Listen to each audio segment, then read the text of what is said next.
me, and I unfortunately don't remember who it was, classified or put another category on the essentialist deconstructionist opposition by saying that the essentialist approach is one of looking within, and the postmodernist or deconstructionist approach is one of looking and analyzing from outside. And I wondered if maybe the panelists would like to comment on that in relationship to your own work or your own writings.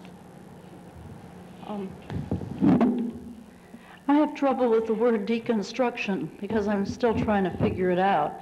Well, postmodern is a little bit better because postmodern sort of encompasses this other awful word I don't like, pluralism, but it's not a bad word.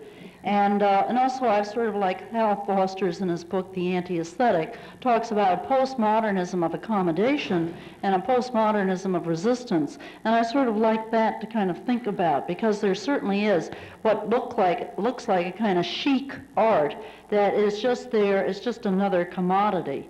You know, whereas there's some kind of art that are trying to get at something else.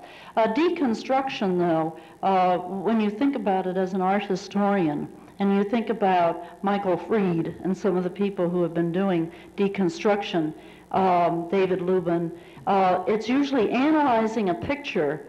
Totally, it's really another word for the old formalism, except that you're looking, instead of looking at abstract art, you're looking at works that have representations of people in them. And it's often sort of this close analysis of the work of art, often with a heavy psychoanalytical sort of reading in, you know, and it tends sometimes to be terribly phallocentric, you know, seeing, in one instance, seeing erect penises in pictures that they don't look like they're there to you and me, but somehow sort of reading this picture in that way. And as I say, like formalism, it cuts out the outside world and it cuts out history. It's very ahistorical. So that is, you know, a lot of my understanding of people who have been, you know, that coming directly from literature. So I don't even like using the word deconstruction in terms of the pictures, except that if you want to use the word deconstruction loosely, as to sort of deconstruct power structures in order to analyze them. So there's a lot of sort of throwing around of terms, and I think at each instance we want to define what they are, the words. Well, I think in my work it's clear. I mean, what May said about part of the work is just maybe questioning some of these issues without definitely taking a stand as an essentialist or a deconstructivist. And I think that when I look at my work, when I look back over my work in the last 10 or 15 years, I don't exactly think of it as taking a point of view of women that female is sort of a fixed category that's determined by biology by any means, but is partly determined by society and culture.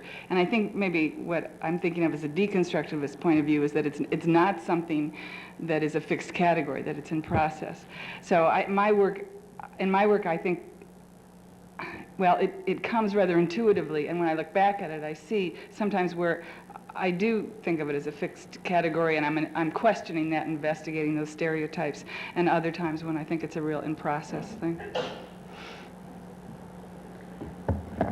I think in some of the work I've done, I am going inside, and in some of the work it is more concerned with the outside, and it shifts between the two, and sometimes both are examined in the same work, but I don't hold myself to that. I don't think you can say everything in one work. Maybe that's why I work in series. And so sometimes I'm led, as I say, to go as deep as possible inside, and then sometimes I have to try to provide context or face the other way. And so it keeps moving around like that. Would you like to Well, comment on that question? You don't have to. I guess, I mean, men and women are different. There is no doubt about it. And I think a lot of studies in science and medicine and research, you know, have outlined and highlighted a lot of those areas. So even though as a female I am biologically determined, my experience in the world is a cultural and social one. So that I think that there are perhaps some, essential experiences to being female through your body, for example, that men don't have that as a woman artist you might share with other women artists and maybe use those configurations or those experiences in your work. So I think that perhaps it's really in lieu of the creative spirit, which is one to have the autonomy and the individualism and the freedom to choose how you want to express yourself.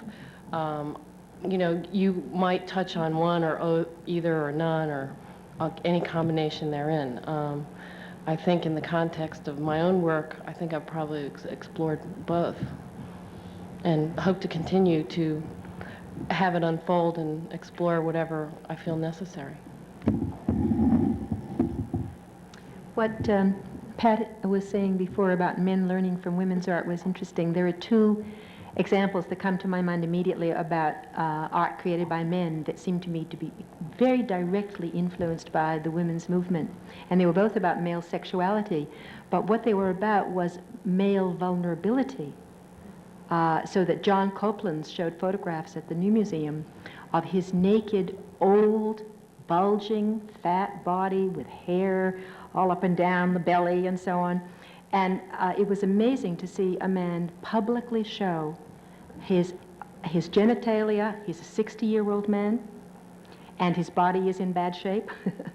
And he made very, very interesting photographs out of that. But I suppose the most interesting fact about it was that he did it. And it was exactly the way women have explored their vulnerability in our work. And the other one was a mixed media, video, whatever, slide performance by three men, a man of 60, a man of 40, a man of 30, who talked about their sexuality and showed slides of their bodies and talked about their experiences in a way very similar to the way women might talk about sexuality. Yes, Catherine. I remember reading something about Eric Mitchell's work, and I found it really interesting. In fact, he had said that he felt that there has been so much study about girls growing up and how awkward it is to be a girl, but not much was done about the awkwardness of being a boy. And a lot of his work seems like, I remember the image of the boy with the oranges in my hotel room. It's about the awkwardness of growing up as a boy, and I had to do a lot of work and that kind of sensitivity around. It's very interesting when this gets really opened up. I remember a male student in one of my painting classes, when we all sat around and talked about art and ideas one day, he said he'd always wondered what it meant to have breasts on the front of your body. How did it feel? It was really amazing to think that he was thinking about that from that point of view instead of the other point of view.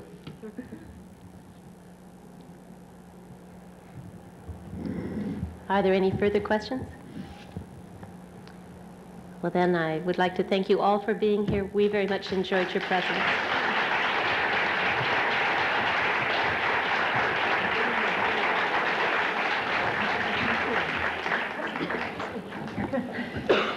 Thank all the panelists for being right, and thank you. Oh, that's all right. Well, we thank you. It was a